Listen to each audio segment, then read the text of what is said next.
എല്ലാ ജില്ലയിലും ആ ജില്ലയുടെ ഒരു പരിച്ഛേദം എന്ന് പരിഗണിക്കാവുന്ന സമൂഹത്തിന്റെ വിവിധ തലങ്ങളിലുള്ള ആളുകളുമായി നേരിട്ട് ആശയവിനിമയം നടത്തുന്നു. എറണാകുളത്തും വളരെ വിജയകരമായി ആ ആശയവിനിമയം സംഘടിപ്പിക്കാൻ കഴിയും. രണ്ട് പ്രത്യേക മേഖലകളിൽ വരുന്ന ജനവിഭാഗങ്ങളുമായിട്ട് ആ മേഖലയെ സംബന്ധിച്ചുള്ള കാര്യങ്ങൾ മുഖ്യമന്ത്രിയും അതുമായി ബന്ധപ്പെട്ട വകുപ്പിന്റെ മന്ത്രിമാരും ചേർന്ന് ആശയവിനിമയം നടത്തുകയാണ്. ഇപ്പോൾ പ്രൊഫഷണലുകളുമായി ചേർന്നുള്ള ആശയവിനിമയം നടത്തുന്നത്. എറണാകുളത്ത് വനിതകളുമായിട്ടുള്ള സംവാദം മുഖാമുഖമാണ് 27-ന് മുഖ്യമന്ത്രി CR കൺവെൻഷൻ സെന്ററിൽ വെച്ച് നടത്തുന്നത്. യുവാക്കളുമായിട്ടുണ്ട്, വിവിധ തൊഴിലാളികളുമായി, ഇങ്ങനെ എല്ലാ ജനവിഭാഗങ്ങളുമായിട്ടുള്ള ആശയവിനിമയം പ്രത്യേകം നടത്തുന്നു. ഇതുകൂടാതെ മേഖലാ തലങ്ങളിൽ ഇപ്പോൾ കണ്ണൂർ, പാലക്കാട്, കോട്ടയം, തിരുവനന്തപുരം 4 മേഖലകളിലായി 14 ജില്ലകളിലെയും കളക്ടർമാരെ ഈ മേഖലകളായി തിരിച്ച് ഉദ്യോഗസ്ഥന്മാരും മന്ത്രിസഭ ഒന്നിച്ചു വരുന്നത് ആ ജില്ലകളിൽ ഫ്ലാഗ്ഷിപ്പ് പദ്ധതികളുടെ പുരോഗതിക്ക് എന്തെങ്കിലും തടസ്സങ്ങളുണ്ടോ ഉണ്ടെങ്കിൽ അത് അവിടെ വെച്ച് തന്നെ പരിഹരിക്കുന്ന റീജിയണൽ റിവ്യൂ മീറ്റിംഗ്സ് അത് പാലക്കാട് നടന്നു കഴിഞ്ഞു, തിരുവനന്തപുരത്ത് കഴിഞ്ഞ ദിവസം നടക്കുകയുണ്ടായി. ഇനിയിപ്പോ കോട്ടയത്തും കണ്ണൂരും കൂടി ആ യോഗങ്ങൾ നടക്കാനുണ്ട്. എറണാകുളത്തിന്റെ കഴിഞ്ഞ റിവ്യൂ യോഗം എറണാകുളം, കോട്ടയം, ഇടുക്കി, ആലപ്പുഴ ചെയ്തുകൊണ്ട് എറണാകുളത്തായിരുന്നുവെങ്കിൽ ഇത്തവണ അത് കോട്ടയത്ത് വെച്ചാണ് സംഘടിപ്പിക്കുന്നത്. ഇതുകൂടാതെ മുഖ്യമന്ത്രി സ്വാഭാവികമായിട്ടും ഓരോ ജില്ലയിലും വലിയ ജനാവലിയെ അഭിസംബോധന ചെയ്തും സംസാരിക്കുന്നുണ്ട്. കേരളത്തിന്റെ ചരിത്രത്തിൽ ആദ്യമായിട്ടാണ് ഒരു മുഖ്യമന്ത്രി തുടർച്ചയായി 10-ാം വർഷത്തിലേക്ക് എത്തുന്നത്. തുടർ ഭരണമാദ്യമായിട്ടാണ് തുടർച്ചയായി 10-ാം വർഷത്തിലേക്ക് എത്തുന്നത്. ഒരു ഗവൺമെന്റ് തുടർച്ചയാണ്, കഴിഞ്ഞ ഗവൺമെന്റ് തുടർച്ചയാണ് ഈ ഗവൺമെന്റ്. സമഗ്രമായ മാറ്റം കേരളത്തിൽ ഉണ്ടാക്കുന്നതിനും ഒരു നവകേരള സൃഷ്ടി നന്നായി മുന്നോട്ട് കൊണ്ടുപോകുന്നതിനും ഈ ഗവൺമെന്റ് കഴിഞ്ഞു എന്നതിന്റെ വിശദാംശങ്ങൾ ഞാൻ ഇവിടെ അധികം അവതരിപ്പിക്കണം ഉദ്ദേശിക്കുന്നു. മുഖ്യമന്ത്രി തന്നെ എറണാകുളം ജില്ലയിൽ എത്ര കാര്യങ്ങൾ സ്വീകരിച്ചില്ല.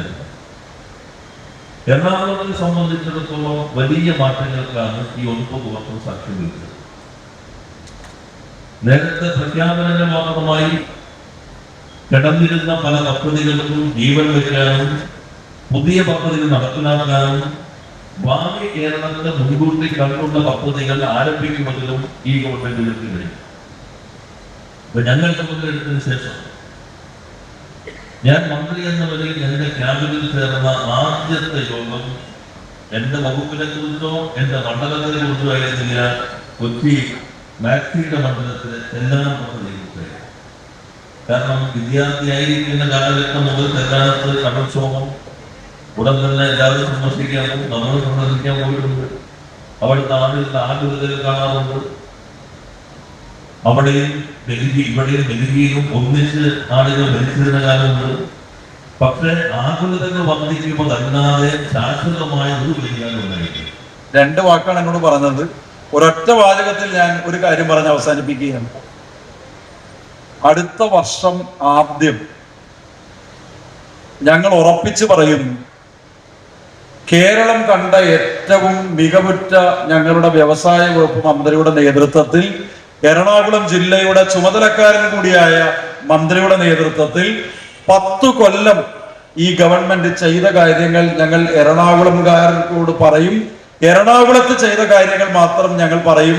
നമ്മൾ സാധാരണ തൃശ്ശൂർ പൂരത്തിന് ഒരു സാമ്പിൾ വെടിക്കെട്ട് വരാറുണ്ട്. അതുപോലെ നിങ്ങൾ ഈ എക്സിബിഷനും ഒരു സാമ്പിൾ വെടിക്കെട്ടായിട്ട് കണ്ടാൽ മതി. യഥാർത്ഥ വെടിക്കെട്ട് ഞങ്ങൾ 1 കൊല്ലം കഴിയുമ്പോൾ ഉത്തരവാദിത്വത്തോടു കൂടി ഞങ്ങളുടെ ഗവൺമെന്റ് ചെയ്ത കാര്യങ്ങൾ, എറണാകുളത്തിന് വേണ്ടി ചെയ്ത കാര്യങ്ങൾ തീർച്ചയായും ഞങ്ങൾ എക്സിബിറ്റ് ചെയ്യും എന്ന് മാത്രം സൂചിപ്പിച്ചുകൊണ്ട് നമ്മുടെ സർക്കാരിന് എല്ലാ ആശംസകളും അറിയിച്ചുകൊണ്ട് നമ്മുടെ ഈ എക്സിബിഷനും നമ്മുടെ ഈ മേളയ്ക്കും എല്ലാ ആശംസകളും കൊച്ചി നഗരത്തിന് വേണ്ടി അറിയിച്ചുകൊണ്ട് എൻ്റെ വാക്കുകൾ ഞാൻ ചുരുക്കുന്നു. 2ാം പിണറായി സർക്കാരിന്റെ 4ാം വാർഷികാഘോഷത്തിന്റെ ഭാഗമായിട്ടുള്ള പരിപാടികളാണ്.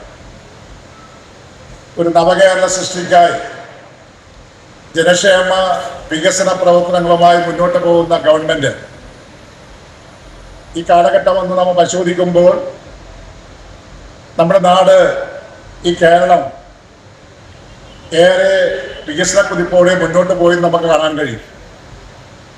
ഓരോ മേഖല നമ്മൾ പരിശോധിക്കുമ്പോൾ നമുക്ക് കാണാൻ കഴിയുന്നതാണ്. ഈ പ്രദർശനമേളയിൽ കേരളത്തിലെ മുഴുവൻ വകുപ്പുകളുടെയും പ്രദർശനവും ഇവിടുന്നൊക്കെ ഇതിൽ സംഘടിപ്പിച്ചിട്ടുണ്ട്. അത് കാണുമ്പോൾ നമുക്കറിയാം, അത് കാണുമ്പോൾ ഈ കേരളത്തിൻ്റെ വികസന രൂപം എന്താണ്, കേരളം ഇന്ന് എവിടെ എത്തി നിൽക്കുന്നു എന്നുള്ളത് നമുക്ക് കാണാൻ കഴിയും.